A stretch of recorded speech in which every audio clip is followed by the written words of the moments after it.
Hey y'all, welcome to Kamira's Kitchen. Honey, are you ready for the absolute best fried chicken wing recipe you have ever tried? When I tell you this chicken is good, baby, it is so good, make you want to slap your mama, but we not gonna do that around here because I love my mama and she gonna slap back. Okay, so y'all, I have about 5.5 pounds of chicken wings.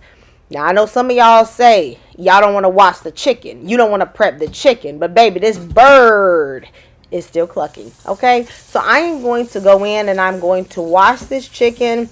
I really want to take out all of the excess feathers and things because I'm not going to eat that. And so I'm going to pluck these out the best I can. I also will use some sharp kitchen scissors to cut off the ones that are very stubborn.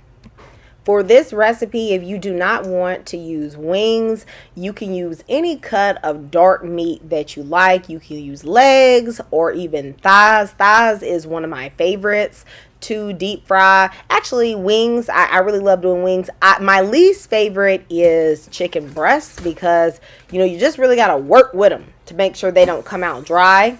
But if you want to do chicken breast, you definitely can do that if you want to. Baby, it's your kitchen. I'm not going to tell you what to do, okay?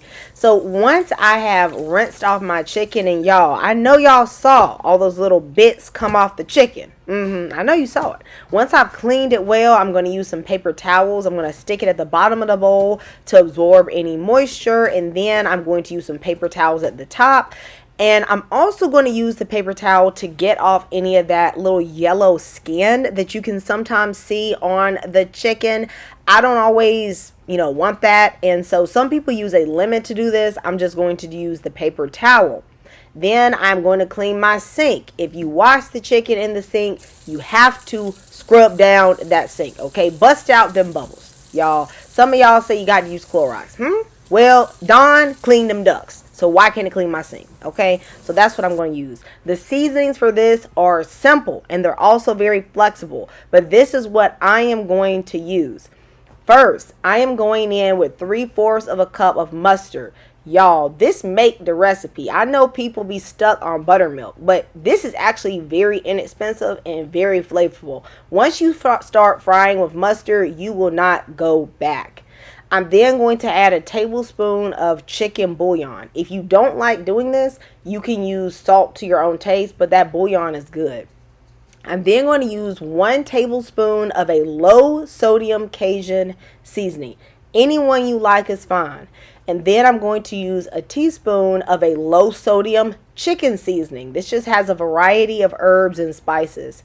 And then a 1/2 teaspoon of fresh black pepper, as well as a 1/2 tablespoon of garlic powder.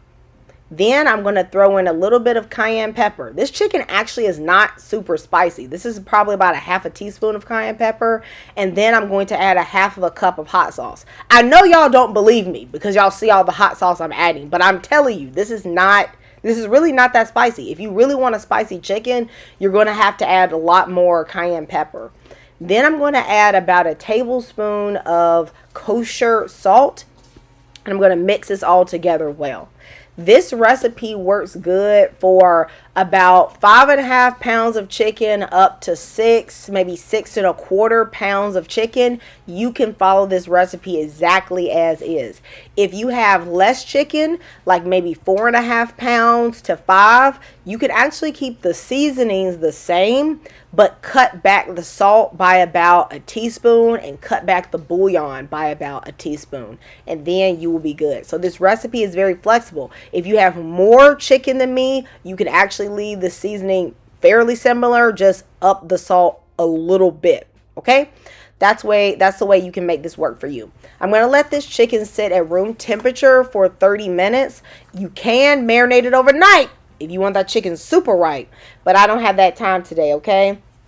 My favorite flour to fry with is self-rising flour. I really feel like it makes the coating crispier, but I don't have enough self-rising flour today. So what I'm going to do is make some self-rising flour. I'm going to combine the flour that I have with some all-purpose flour, and then I'm going to add 1/2 tablespoon of baking powder. And then I'm going to show you something that only a real kitchen G gonna know. I'm going to put in half of a cup of cornstarch. That really is going to lighten up that batter and give it a nice crunchy coating. I should really say about a half a cup, because y'all know I just be, I go in there with my spirit a little bit sometimes. All right. Now, I like to season my flour. Some people don't. If you don't want to season your flour, honey, don't season your flour. But I like to use some sazon. This makes your chicken look very golden. I only have this one, but I actually prefer the one that's in the little packet. It gives a really nice color. I'm also going to add a half a tablespoon of the bouillon powder and a half a tablespoon of kosher salt. Now remember, this is a lot of flour. This is actually enough flour to do at least 7 pounds of chicken, but if you want to cut back on the salt or the seasoning, go ahead and do it. The only thing I would say, do not add herbs and things like that to the flour mixture. They are just going to burn. I actually don't even really like adding garlic powder. I just feel like it can burn sometimes. Just this with a little bit of black pepper, I feel like is just fine. And of course, when it comes to any seasonings, you should always do it to taste. Do what your family like. No one's gonna come in there and make you do it the way I do it. Okay? All right, y'all. So we are going to coat our chicken wings with the flour. I like using a big bowl because I like to press the flour in. Like, I really want to make sure every crevice gets stuck with some flour. And I'm going to be giving y'all some very good tips, okay, during this section. So pay close attention. Number one, if y'all see that there's some areas that don't have flour on it, especially with that wing, it got a lot of crevices. When you pick it up, you go in, take some more, press it in, all right? And then you're going to pick your wing up and give it a nice shake because you need all the excess to come off. If there is a bunch of excess, it's just going to fall in your oil and burn. So you see the first one. Now I'm going to teach you a real tip. Okay, this some real cooking stuff. Okay, don't everybody know this. So you gonna get some respect on your name when you start doing stuff like this. Okay, I'm gonna take a little bit of flour. I'm gonna throw it into the chicken wing mixture. Okay, what's going to happen is that the flour is going to like absorb some of the mustard and the spices, and it's going to make what's on the chicken wings a little bit thicker. It's almost like making a mild batter. Now you're not adding a lot. You don't want it to become dense, but you do want your hand coated in that marinade. Then I'm going to take my hands and get them all up in the flour mixture. I want it to dry, and then I want to rub it off so that flour pieces come off in clumps. These little clumps are some of the keys to getting very crispy, very crunchy chicken without needing to double coat. Those clumps get stuck in large pieces, and when they fry, they are going to be super crunchy and very delicious. Okay, not everybody knows this.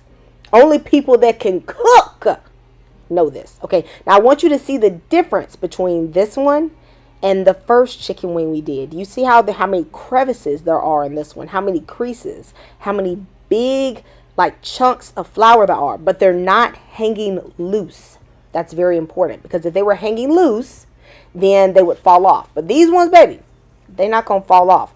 They just gonna make your chicken nice and crunchy. Usually you only get these little flour blobs near the end of coating your chicken, but because you put your hands in them, to start off with, you're gonna get these blobs early on.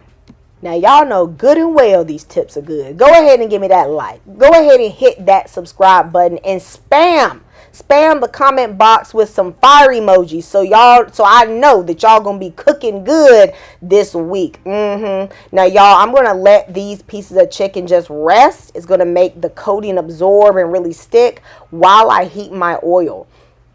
Even though food fries at 350, you want the oil to be a little bit above that, because when you add the chicken, the temperature is going to come down. So you want to go about 355, 360. That's going to be good. Do not overcrowd your pot. I am only going to put 4 in at one time. For this size chicken wings, it's going to take anywhere from 10 to 12 minutes for these to be done. If you use a meat thermometer, you will actually most likely see that the chicken wings will hit 165 before that 12-minute mark. or even maybe even the 10-minute mark. However, the coating is not going to be as crispy as you want it to be. So I suggest going at least 10 minutes on these wings. Because there's so much fat and skin on chicken wings, that's really not even going to be a problem. Just make sure you go the whole cook time and your wings are going to be crunchy and delicious. Halfway through, you want to flip them over. Don't start turning them too much too early before that halfway point, because what can happen is that the coating can start flaking off and you want all of that crunchy coating to stay. All right. After 11 minutes, I felt like mine were perfectly golden and beautiful. Now, if that doesn't look like some delicious fried chicken, some of the best fried chicken you have seen, I don't know what does. I'm going to take them out and put them on a wire rack that I have a baking sheet under. And this is really important. Go through your oil with a little hand sieve. This is going to get out all of those little bits of coating that it fell off the chicken. If you don't do this, what happens is that as you continue to fry, these pieces burn, your oil gets dark and a bit bitter tasting, and then later on when you do more batches, it just does not taste the same. Sometimes you can almost feel like, why does this chicken taste a little burnt even though, the color's okay? That's why. Take these bits out between every single batch. Then I'm going to let my oil sit for a few minutes to come back up to temperature. If you put the chicken in right away, the oil is just going to be too cold. And so, y'all, I ended up frying 3 batches of chicken, and oh my goodness, these were so delicious. I was not being a big bag today. I actually took this chicken and I shared it with all my friends. And when I tell you, we tore this up with some hot sauce. Baby, this was so good. I want y'all to let me know if you are going to try this mustard fried chicken recipe. Because when I tell y'all, this will impress everyone. Baby, this is Southern good home cooking. All right, y'all, I'm going to see y'all next time at Kamira's Kitchen. Goodbye, y'all, and God bless.